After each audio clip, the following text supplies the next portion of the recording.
Welcome back to another edition of Higher Education Today. I'm your host, Stephen Roy Goodman. I'm here in Sofia, Bulgaria. We're going to be speaking about collective memory and cultural diplomacy.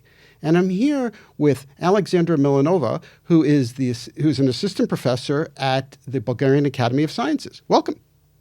Thank you for having me, Steve. Well, thank you for having me in your country here. You're very welcome. Well, maybe if we can start with collective history. What is collective history and collective memory, and why is that so important in this part of the world?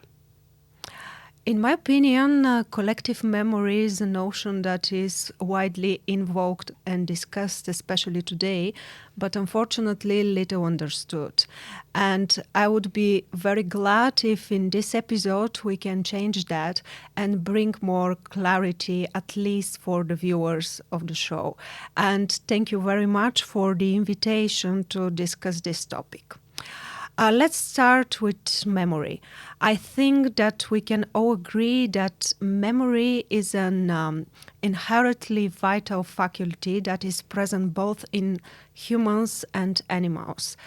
However, only humans have the ability to remember past experiences and events and to share them with a larger group, whether it be their families and relatives, or circle of friends, or colleagues, or even the entire society. Here, I would like to emphasize on the fact that not necessarily we personally experience those past events and the past in general. And I would say, luckily, we haven't experienced everything that had happened. We often learned about the past in history classes or from reading books or watching movies and documentaries or by listening to the stories passed on in our families. There are indeed many different definitions of collective memory. First one is for the French philosopher and sociologist Maurice Auwachs, because he is considered to be the father of studies on collective memory. It should be no coincidence that his writings were conceived in a period of crisis after the First World War, and that their author died around the end of the Second World War in one of the German concentration camps. In fact, his books on collective memory were published after his death by his daughter. But what is Auwachs' contribution, and what I insist on mentioning his name? So until the appearance of his writings, memory has been seen as purely individual faculty. And it was logical because if we would like to remember something, the first witness we can turn to is ourselves, right? However, Auwachs argued that a social group can have a pool of memories, information, and knowledge that is significantly associated with the group's identity, and it's dependent upon the framework within which this group is situated. So besides the individual memory, he argued that there exists a group memory that he called social memory or collective memory, and this memory exists beyond the individual and outside of it. Later, another scholar, Frederick Bartlett, who is the founder of modern memory studies, he has criticized the ideas of Maurice Auwachs that groups can form their own memories. And he also argued that groups cannot have their own memories, and that we should speak about memories in the group rather than memories of the group. There are, however, some things that both Auwachs and Bartlett agreed. The first was that memory is non-existent, it is created, meaning that memory cannot exist by itself, it is created by the individuals. And also they thought that we should see memory not as something possessed by the individuals, but as something shared by them. And in this sense, and to finally answer your first question, maybe 5 minutes later or so, but I think it is important to give the context, collective memory is a community's shared renderings about the past that is based on common identity. And what it is very important, and I would like to emphasize as a historian, is that memory is not history, and memory doesn't merge with history. And this is very, very important. Although history and memory have something in common because they both refer to the past, their treatment of the past is different. For instance, I will give you a few examples. Memory considers the past as something that continued to exist in the present, while history focuses on the past as something already completed. Moreover, memory is usually associated with an individual relationship to his or her own past, a relationship that is considered immediate, intimate, and personal. History, on the other side, is considered to be abstract, impersonal, and objective.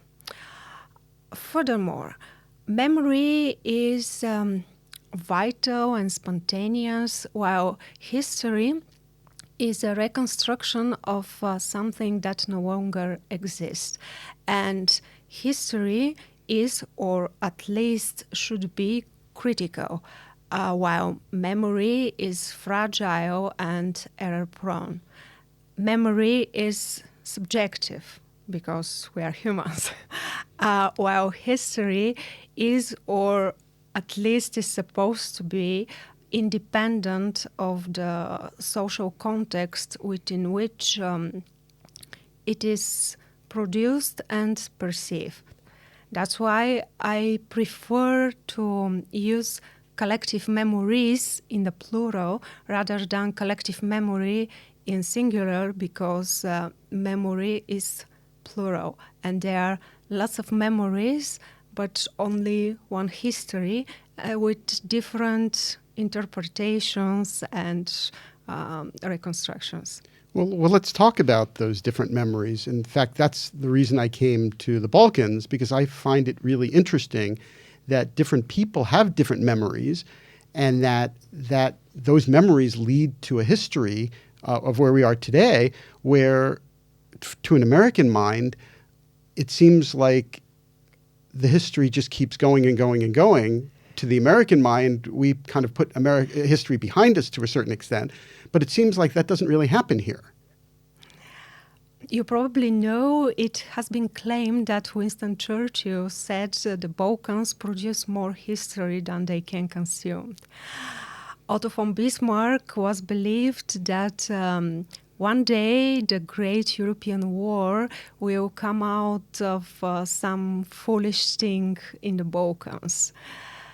I personally believe that issues around collective memory and its relation to history to some extent exists everywhere, but the Balkans are probably more often associated with it.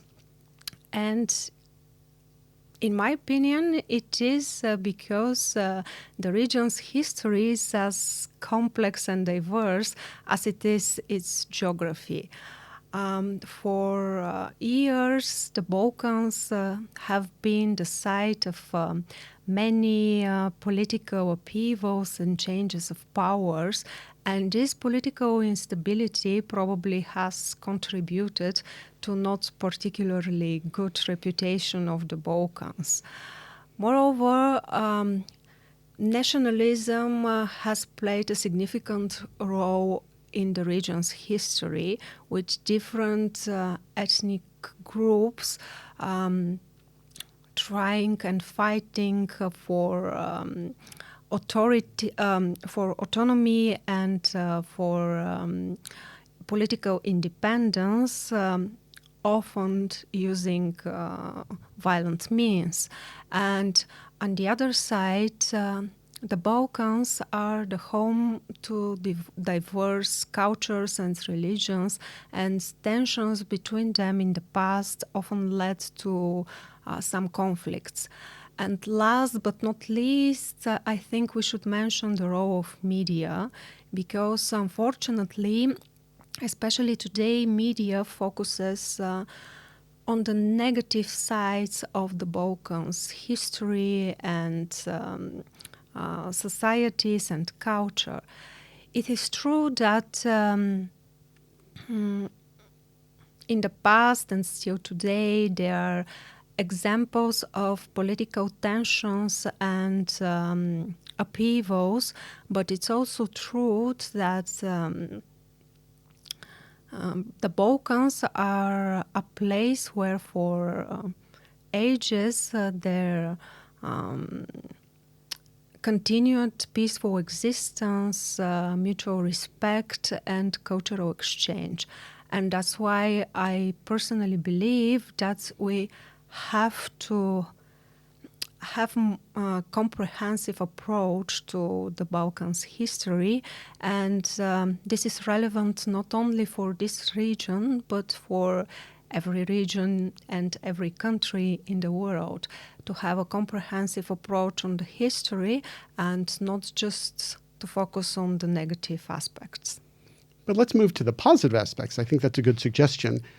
Let's say we were on the other side of the border and we were in northern Greece and we were chatting there. Would school kids in northern Greece be learning the same history or collective history as students here in Sofia?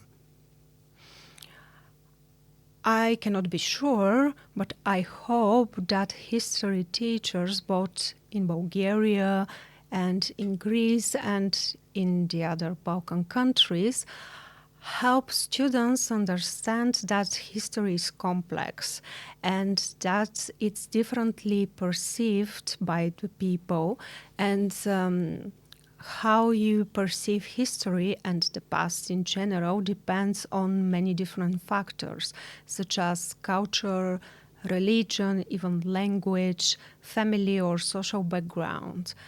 You know that sometimes the stories we heard in the family are stronger than the ones written in the books.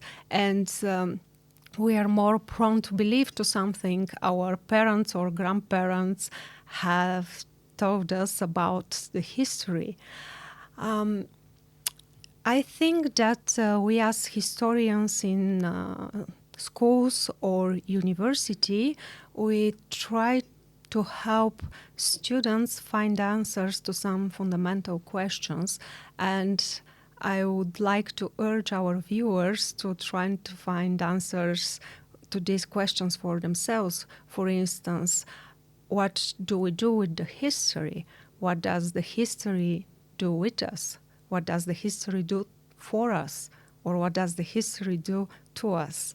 And it's very important when we, let's say, work with memory and history to remember that some aspects which may seem not so important to us are probably very significant for other people.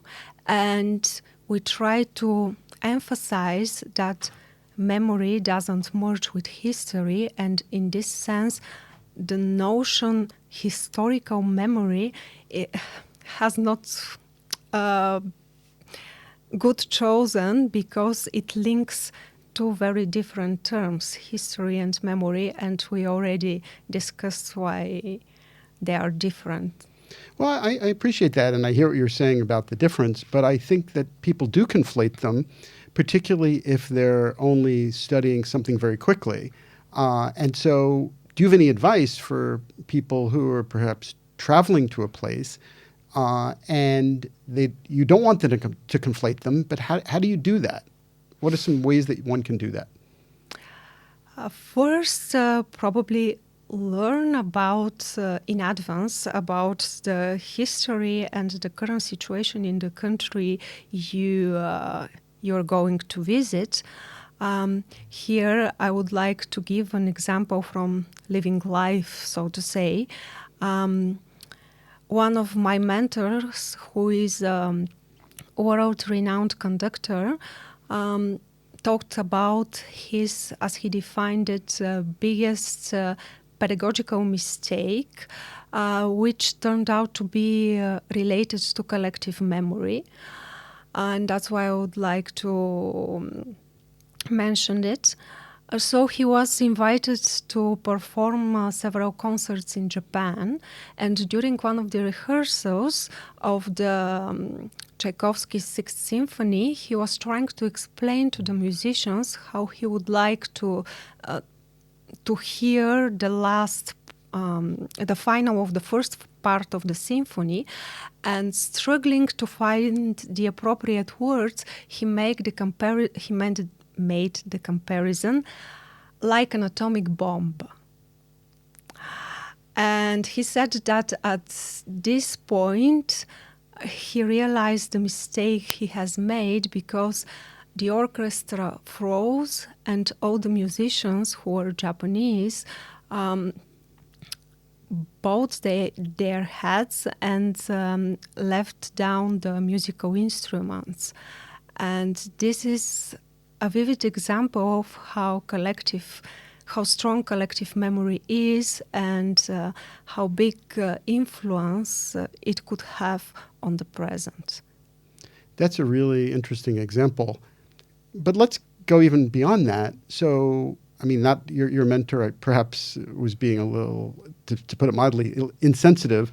But let's assume that he was referring to something that happened 300 years ago or 1,000 years ago. Do you think that the collective memory and the impact of that collective memory would have been the same? It depends, but probably yes, because past is often politically contested in the present, and collective memory may include things that may never actually even happened. And this relates both to events and personalities existent in the distant future, for instance, hundreds or even thousands of years ago. And the veracity of the claims made is even more difficult to be made. And it relates also to the events of the recent past. And we know that some political regimes, especially in the authoritarian states, took control over the way history is remembered, retold, and reconstructed. And we have a vivid example of not so distant history. We know that the easiest way to control people is by making them do the same thing and believe in the same things. Unfortunately, this happens oftenly, and we all have seen the consequences of this. Well, let's go down this road a little bit more, because that's kind of interesting. That's very interesting, in fact. So you referenced your mentor and the mistake about the atomic bomb at the end of the war. But what I always find interesting about this part of the world is World War II. And first of all, if I'm not mistaken, Bulgaria actually sided with the Axis powers during World War II. How does that affect the way that people in Bulgaria look at history? In the United States, we'll often think about World War II versions from the American side versus, let's say, the Russian side. But how would that be looked at in Bulgaria? Well, unfortunately, our society experienced many wars. The Balkan wars, who are typical for our region, the First and the Second World War, also to some extent Yugoslav wars affected not only the former Yugoslavia, but the entire region. And the example you're referring to about collective memory related to the Second World War, it's usually an example we give to illustrate how collective memory works, because the Americans are Americans to an extent because they remember some common historical events differently from, let's say, Bulgarians or Germans or Russians. We remember differently the Battle of Normandy, or the so-called D-Day, the attack on Pearl Harbor, or the Battle of Stalingrad. And our collective memory of similar historical events defines the way we respond as a society to societal changes or topics of public debate.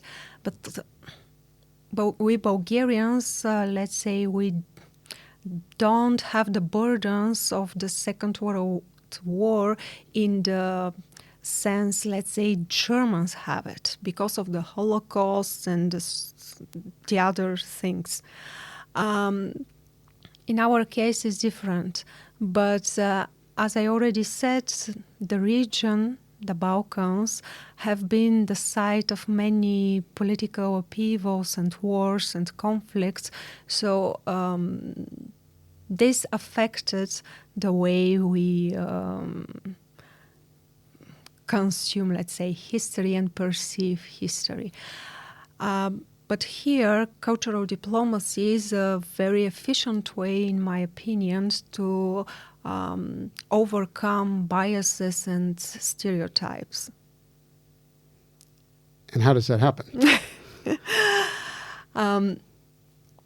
Well, cultural diplomacy is usually understood as the exchange of ideas, knowledge, art, and other forms of culture between the countries and their peoples in order to foster mutual understanding. There are different forms of cultural diplomacy, let's say art diplomacy or theater diplomacy or music diplomacy, and so on. And if we think about it, even the mission of the Bulgarian Academy of Sciences that was founded 155 years ago under the name of the Bulgarian Literary Society, and it was indeed the first modern institution in Bulgaria because it was founded even before the liberation of Bulgaria from the Ottoman Empire. So the mission of the Bulgarian Academy of Sciences is to contribute to the development of world science and at the same time to stimulate spiritual and material values of the nations. In my opinion, cultural diplomacy is an effective way for promoting and preserving peace in the world, and this is really important, especially today, because in today's globalized and interconnected world, when mass communication allows people to connect more easily and faster, it also allows misinformation and disinformation. I will not go into details about this because I know that you have different episodes dedicated to this topic, but here cultural diplomacy may help the so-called small countries. I don't like particularly this definition, but it already entered common parlance. So the so-called small countries using cultural diplomacy, they can create a better image of their country and place it in a better place on the international political scene. And using cultural diplomacy, these countries can compensate the lack of resources or opportunities of the traditional public diplomacy. How do we teach that in the university? Our show is Higher Education Today. There are a lot of people involved in the university world. How do people at universities do this in a responsible way? I think that both scientists and scholars understand and appreciate the importance of evidences, the skills of research, and they know how to recognize how evidence may be misinterpreted and how to disentangle fact from opinion. And my belief is we are trying to, let's say, use history not to divide people, but to open up productive discussions and to bring people together and somehow even to make them see the other perspectives and respect the other people's beliefs and cultures. Alexandra, thank you so much for your time today. Thank you for inviting me. Thank you. If you would like additional information about the Bulgarian Academy of Sciences, please go to balkanstudies.bg.